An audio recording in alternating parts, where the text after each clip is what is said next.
Mit euch. Und mit deinem Geiste. Aus dem heiligen Evangelium nach Matthäus. Ehre sei dir, o Herr. In jener Zeit kam Jesus in seine Heimatstadt und lehrte die Menschen dort in der Synagoge. Da staunten alle und sagten: Woher hat er diese Weisheit und die Kraft, Wunder zu tun? Ist das nicht der Sohn des Zimmermanns? Heißt nicht seine Mutter Maria? Und sind nicht Jakobus, Josef, Simon und Judas seine Brüder? Leben nicht alle seine Schwestern unter uns? Woher also hat er das alles? Und sie nahmen Anstoß an ihm und lehnten ihn ab. Da sagte Jesus zu ihnen: Nirgends hat ein Prophet so wenig Ansehen wie in seiner Heimat und in seiner Familie. Und wegen ihres Unglaubens tat er dort nur wenige Wunder. Evangelium unseres Herrn Jesus Christus. Lob sei dir, Christus.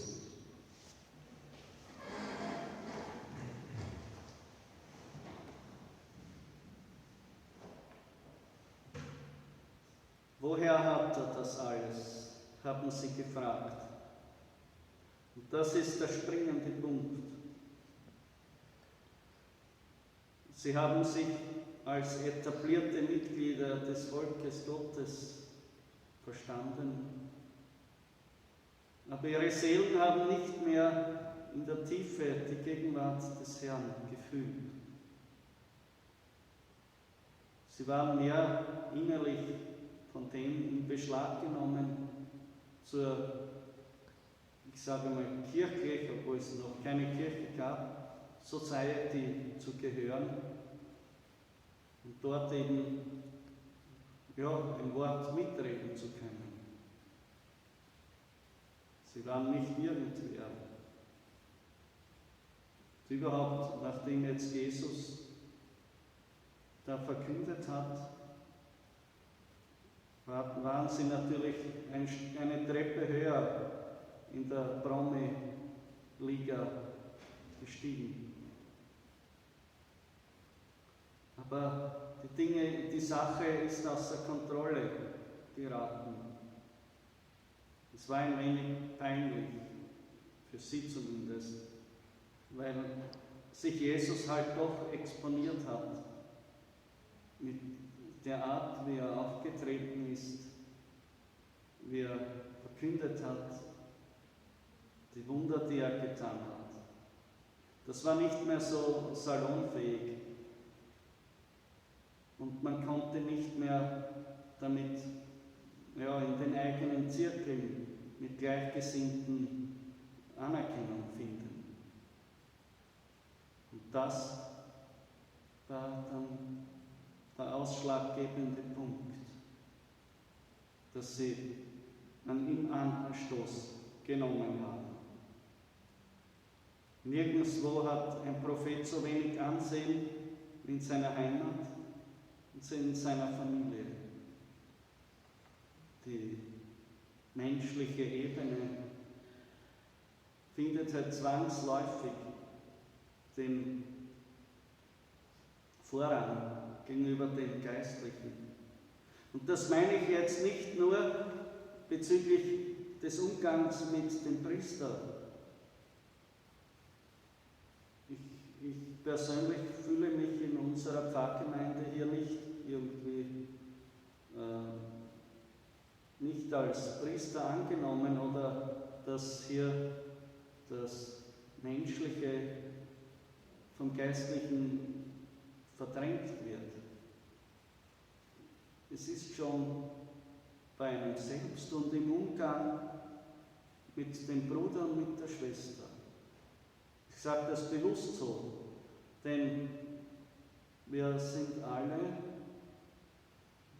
Geistliche. Wir haben alle eine geistliche Berufung. Und das sollen wir nicht aus den Augen verlieren, auch nicht im Umgang miteinander, in unseren Gesprächen.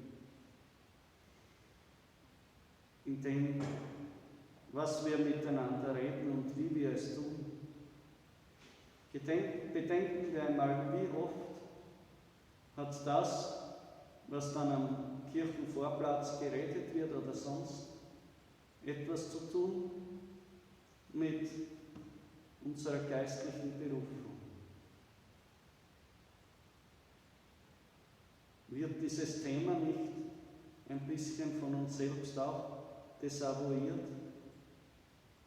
dass es dann gar nicht mehr so richtig zum Ausdruck kommt?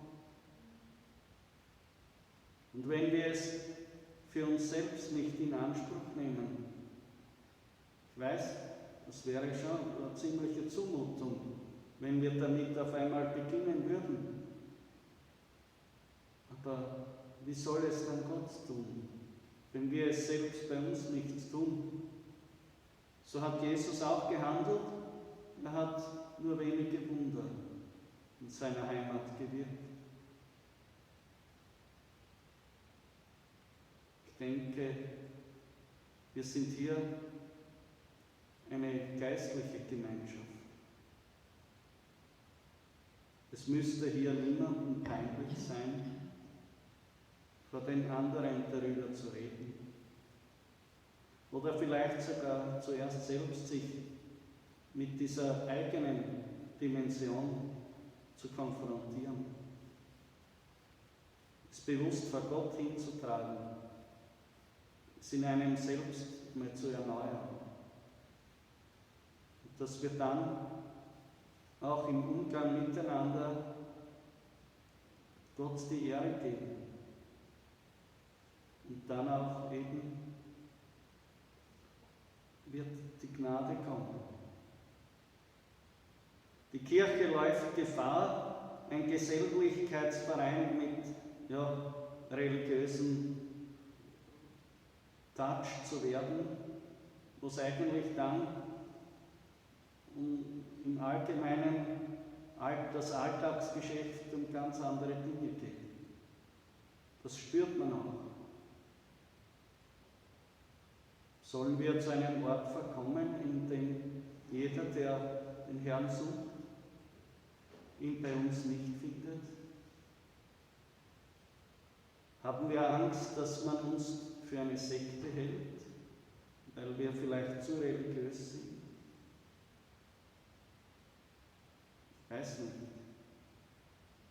Ich glaube, entscheidend ist, dass wir unsere Herzen für die Liebe zu Jesus öffnen. Und diese Liebe, von der lassen wir uns formen. Und dann wird der Herr Schritt für Schritt alles geben. Unser Glaube wird fruchtbar werden und unsere Kirche stark. Schauen wir auf den gekreuzigten Heiland. Er wird uns alles sagen. Amen. Vergelt's Gott.